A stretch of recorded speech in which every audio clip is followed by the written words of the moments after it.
Artinya yang ikut pilkada ini adalah orang pintar.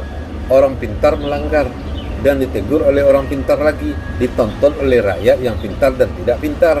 Ini kan contoh dari sebuah tontonan yang menggelikan sebenarnya. Demokrasi yang menggelikan.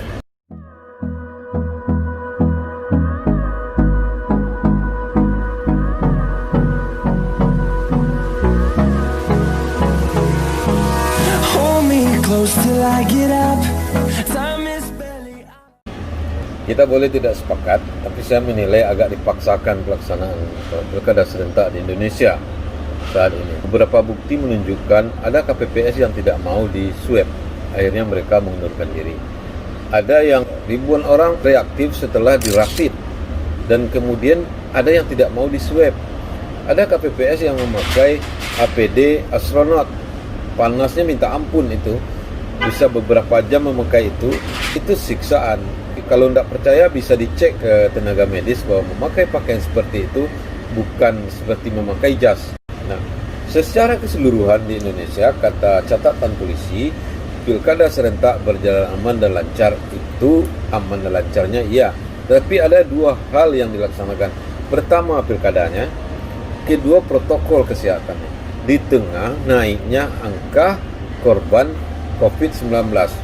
Jadi kita ada dua nih, tidak peduli pada COVID, peduli pada demokrasi. Demokrasi harus diberi makan. Sementara kita sedang menjerit kekurangan tempat tidur, kekurangan tenaga medis untuk COVID-19. Jadi serami-rami pasar, anak raja harus lewat.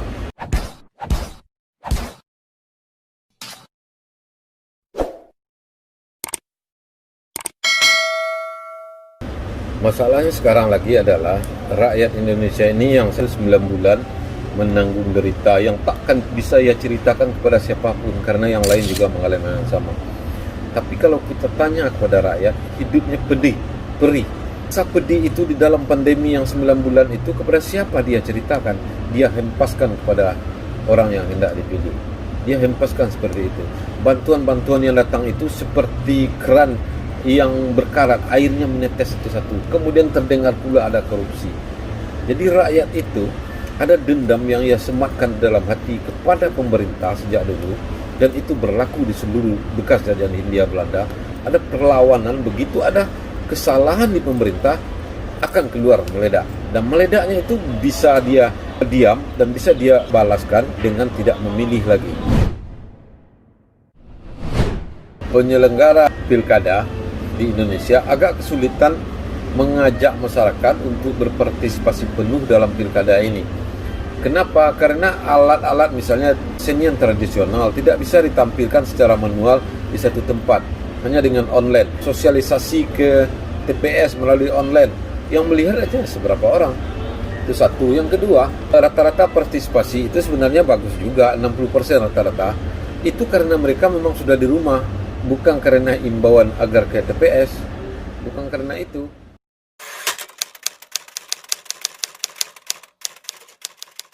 Nah, kita bahas dulu petahana. Petahana itu ada yang menang kembali, tapi banyak yang tidak. Kenapa banyak yang tidak? Karena petahana juga kehilangan lecutan-lecutan baru, pemantik-pemantik baru dalam idenya apa. Sementara yang datang yang baru punya.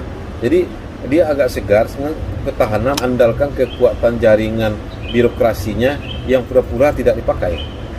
Jadi ada yang menang, ada yang tidak. Apakah petahana itu dia bupati, gubernur, atau wakil-wakilnya? Kebanyakan mereka sudah yakin akan menang, tetapi ada kekuatan baru muncul dan mereka kalah. Nah, kekalahan itu membawa harapan kepada masyarakat, karena harapan itulah yang membuat orang lain menang. Banyak anggota parlemen, DPR, DPR provinsi, dan DPR RI yang terjun ke pemilihan gubernur atau wali kota dan segala macamnya di Indonesia, sebagian besar kalah. Kenapa kalah? Karena cermin retak. Ini ya mau juga, ini mau juga. Goreng pisang dia ambil, godok dia ambil. Berikanlah kepada orang lain. Nah, itu bahasa rakyat seperti itu. Dia ke dia saja, lu ke lu aja. Ada dua anggota DPR ini yang maju. Pertama, yang dia sudah berhenti tapi masih segar dalam ingatan bahwa dia anggota DPR. Yang kedua, dia sedang di DPR. Nah, itu dua. Yang masih segar dalam ingatan dan yang sedang duduk itu sama saja. Sama saja. Nah, dalam persepsi masyarakat, masih ingatkah kita demo besar-besaran soal Undang-Undang Cipta Kerja? Orang tidak peduli ini komisi A, komisi B, komisi C, komisi 1, komisi 2, komisi 3, dan seterusnya. Nah, tidak peduli, itu urusan intern di masyarakat, anggota DPRD. Dan masyarakat juga tidak tahu apa itu Undang-Undang Cipta Kerja yang sebenarnya. Tidak, tapi itu sudah berpengaruh negatif, sudah jadi cap. Brandnya sudah kena. Oleh itu, yang masif demonya, yang orang sudah pakai besi, kawat berduri itu melekat di dalam. Yang ketiga disebabkan oleh kampanye negatif. Jadi yang tidak boleh kan black campaign, kampanye negatif boleh. Kemudian ada penilaian inheren oleh masyarakat, bapak ini apa yang dia kerjakan, ibu ini apa yang sudah dia kerjakan. Nah, karena didesak di dalam waktu yang sempit, di tengah pandemi, kadang-kadang rakyat asal pilih juga ada. Asal pilih. Atau siapa yang approach yang lebih baik, apakah itu melalui pendekatan politik uang atau humanis, itu soal lain. Tetapi salah satu pendekatan yang dia pakai bisa meyakinkan rakyat bahwa saya yang akan dipilih.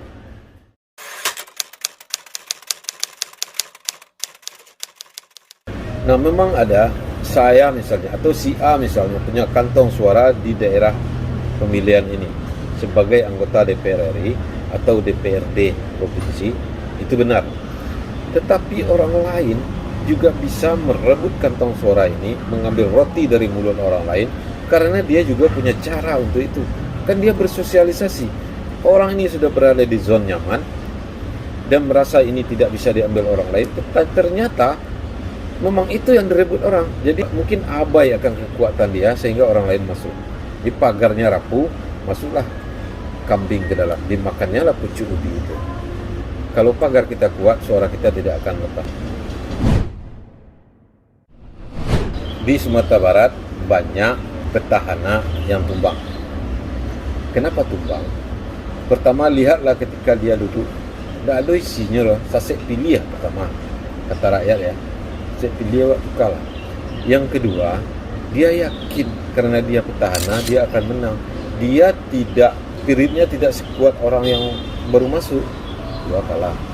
Yang ketiga, investasi dia bersama wakilnya atau bersama komandannya waktu 5 tahun memerintah diinventarisir oleh rakyat.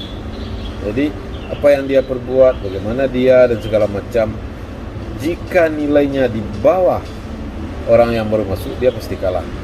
Yang ketiga, kekuatan dia mensosialisasikan diri. Ini tergantung uang. Pilkada ini sebanyak uang sebanyak pilkada. Inilah demokrasi yang memakan uang banyak. Di daerah lain sama saja. Tanpa uang kita akan kalah. Jadi kuncinya adalah demokrasi tidak akan jalan tanpa uang. Satu, uang banyak atau sedikit bukan jaminan. Seseorang yang uangnya banyak bukan jaminan untuk menang. Seseorang yang uangnya sedikit bukan jaminan pula untuk kalah. Nah, tetapi semua harus pakai uang. Satu, itu prinsip satu. Yang kedua, bagaimana cara memanfaatkan uang ini? Ya, bisa jadi uang ini habis oleh tim ses, bisa jadi uang ini sampai ke sasaran menolong rakyat.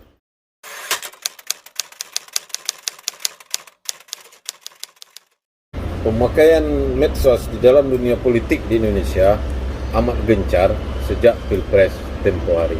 Sebenarnya itu adalah Pilpres medsos. Jadi sangat gencar. Itu sampai sekarang masih berombak. Masih di daerah lain menjadi riak, di daerah lain menjadi ombak. Dan setelah badai berlalu ternyata tidak ada pelangi, belum ada pelangi. Yang ada polarisasi dalam politik Indonesia. Dan itu terbawa-bawa terus. Artinya akar masalah politik Indonesia hari ini adalah polarisasi yang dari dulu diusahakan untuk ditiadakan.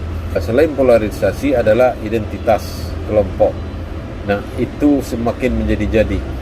Kalau politik semacam itu terus-menerus terjadi di Indonesia, maka Indonesia akan kembali menyusun langkahnya dari awal di tengah rusaknya ekonomi bangsa ini.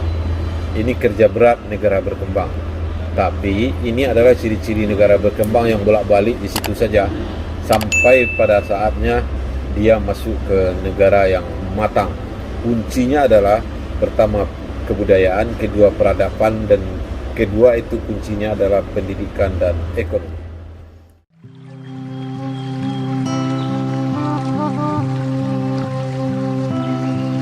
Subscribe jika masih ingin mendengarkan saya berkata-kata. Jika tidak, apa boleh buat?